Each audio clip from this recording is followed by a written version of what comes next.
families and friends of 4-5 Commando Group Royal Marines based in Arbroath in Scotland, and also to all families and friends from the Combined Force Nadali South, all our attached ranks.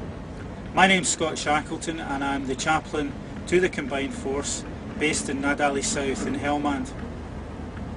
I'm sitting in one of the old ramparts of Shackleton Camp, which was a British camp that was used in the 19th century. And round about these ramparts is where our headquarters is based for the Combined Force. So that's why, if you're wondering where I'm sitting, I look as if I'm sitting in a 19th century sanger, because that's where I'm sitting. The weather, as you can see, is delightful. It's dropped into the mid-30s, so it's not sweltering anymore, and it's a pretty nice night over here. This is our first ever attempt of a roving Rev report that will go on Facebook, so I hope it works and I hope you enjoy it. So what do I have to say to you? What has the roving Rev got to say to all the congregation? Well, firstly, it's a story from a friend of mine and a sermon he preached back in Scotland. He was telling me that he was saying to his congregation that they need to learn to stop talking about things in the past and start talking about things in the future. Because of the age profile of his congregation, so many people just look back on the good old days. And he said, you know, the Bible reminds us that the good old days were great, but there are more good days to come.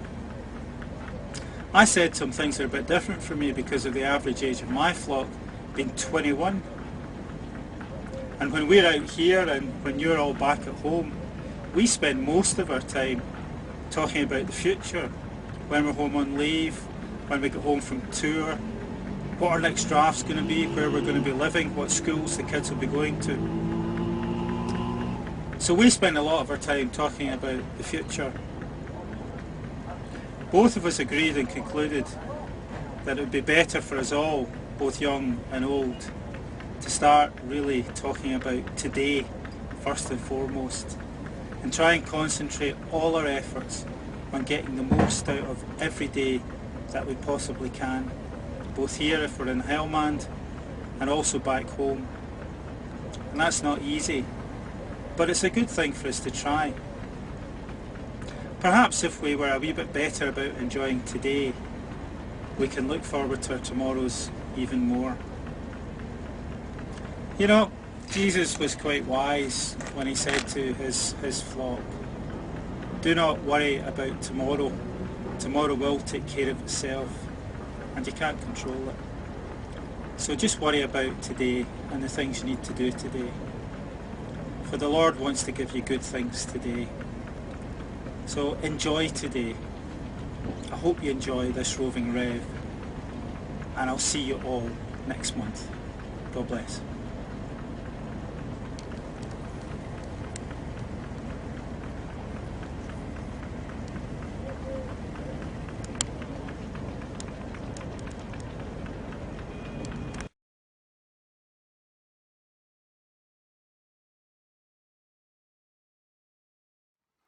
Hello everybody, I'm sorry I can't be at the conference this year. I have a memorial service to take at Royal Marines Condor in Arbroath in Angus in Scotland, a unit that I served with for nearly 10 years as the Padre.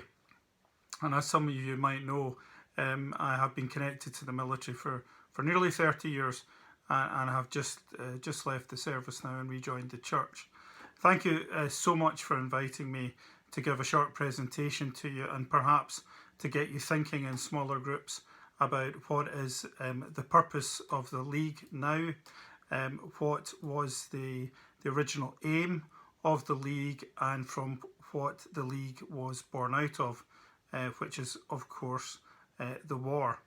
I opened my short lecture with you today with a piece that I recorded during my Herrick 14 deployment with 4-5 Commando back in 2011.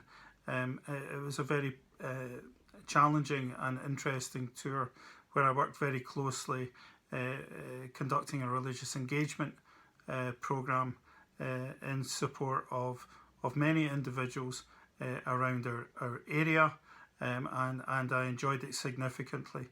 I would just like to say that my whole experience of church is very similar to one which Donald Standfast experienced, in that true connectedness, especially I've found with men, comes when you move out of the domestic and go into a separate situation. For some that might be on a sports field, for others different hobbies, and for others even the pub. But often it's not in the domestic setting, and indeed in the church environment, that you get to know men in particular really well. And that's one of the great successes of the Regnal League, in my view. As many of you will know, my dad, patron of the league, passed away in January, and I thought that I would use some words to get you thinking, to go into breakout groups. And Tom has said you'll come back to me with some questions, perhaps from your breakout groups at Swanwick, which I'll try to answer by email or indeed through these means. So I'd like to open using, obviously, our prayer book, but it's just reminding us where it all began. It is to the early day members that we today owe a great debt of gratitude. Fused together in fellowship in the crucible of war, they bound themselves by vows of loyalty to God and to each other, thus laying the foundations of the League, which has since striven and will continue to strive in the service of the kingdom of God. Now, not many of us will have been put through the crucible of war, indeed like Donald, and perhaps in a smaller way like myself and the people I went to war with. However, we're trying to raise the awareness of the League within situations in a national and domestic setting. So I wonder how we might think of where we're going to connect with people in a trench-like situation of closeness, where true bonds of friendship flourish, out of which the seeds of Regnal might go. Which structures within society beyond the doors of the church might we use to engage with those who don't come into the doors of the church and know nothing of the story of the kingdom? So that's the first breakaway group that you might like to take away with you and have a discussion. And I'll pause for a second to give it a break, just in case Tom now wants to break you into groups to have a conversation about that.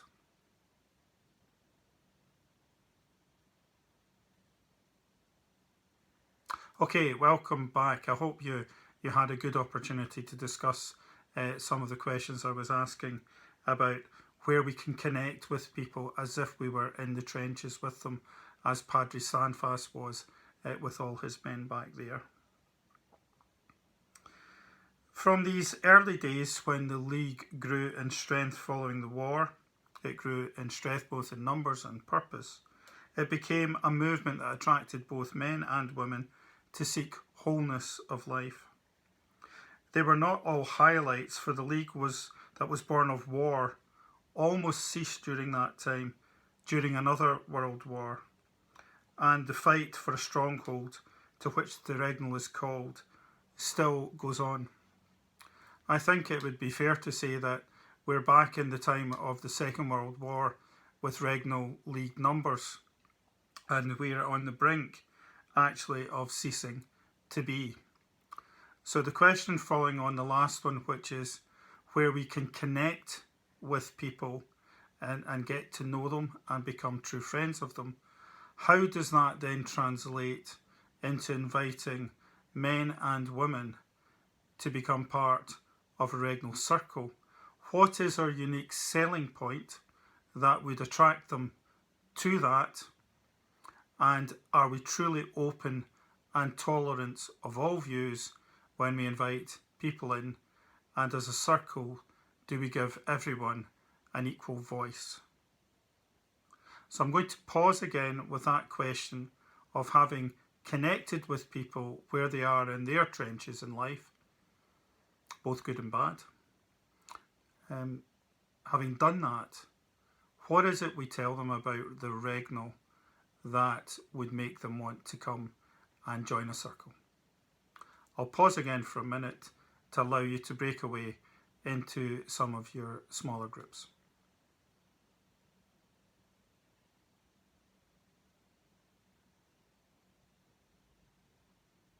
Hello again. I hope you had a good conversation. Our next point that I'd like to raise comes from this quote from the Regnal Prayer Book.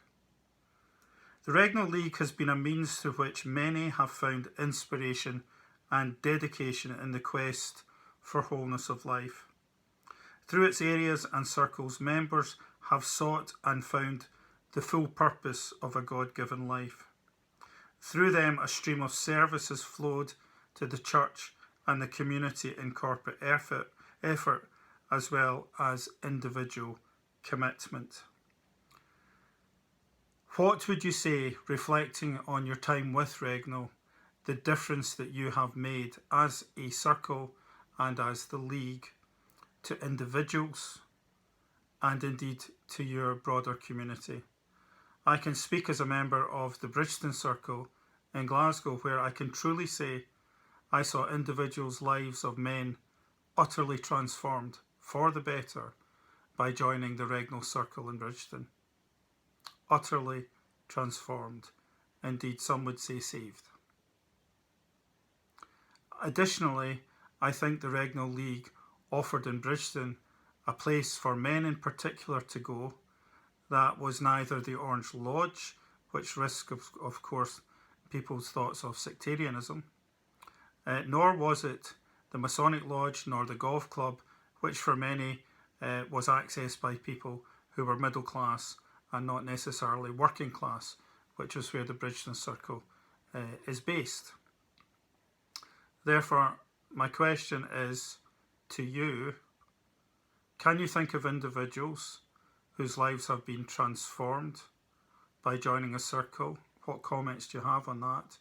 And indeed, what difference does it make for a community to have a church with a circle, and what difference does that make to the community? And through such thinking and such remembrance, perhaps it brings us forward for a reason to continue to serve the kingdom of God by being members of a Regnal Circle and the movement and the League. So I'll leave that last question with you, and I wish God's blessing on the conference this year, and on behalf of my dad, who's sitting in heaven in that unseen circle, along with some of the other members who have gone this year, I wish you God's blessing. Goodbye.